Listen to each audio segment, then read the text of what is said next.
जी अस्सलामुअलैकुम ख़वातीन व हज़रात। अभी जो मंज़र आप देख रहे हैं ये किसी यूरोप के नहीं हैं, ये पाकिस्तान के मंज़र हैं। पाकिस्तान ज़िंदाबाद।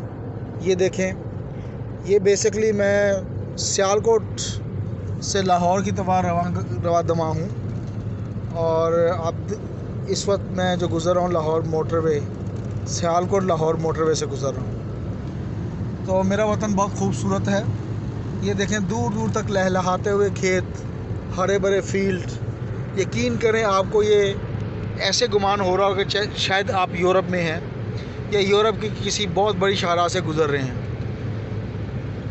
तो खुदा का शुक्र अदा करें और अल्लाह ताला की नेमतों का कि जिसने हमें इन नेमतों से नवाजा।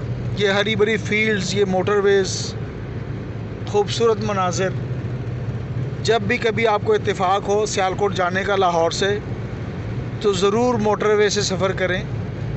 बहुत खूबसूरत मोटरवे है। M11 इसका कोड रखा हुआ है गवर्नमेंट ने, तो आप लोग ये मंज़र देख के मुस्तफ़ीद हो सकते हैं। तो आपके साथ मैं हाज़िर रहता हूँ लाइव प्रोग्राम्स के साथ। तो एक दफ़ा दोबारा बहुत शुक्रिया हमें पसंद करने का और हमारे चैनल को पसंद करने का। तो देखते रहिए हमारा चैनल और इसको लाइक ज़रूर कीजिए और बेल आइकन को ज़रूर दबाइए। बहुत शुक्रिया, थैंक यू, अल्लाह हाफ़िज़।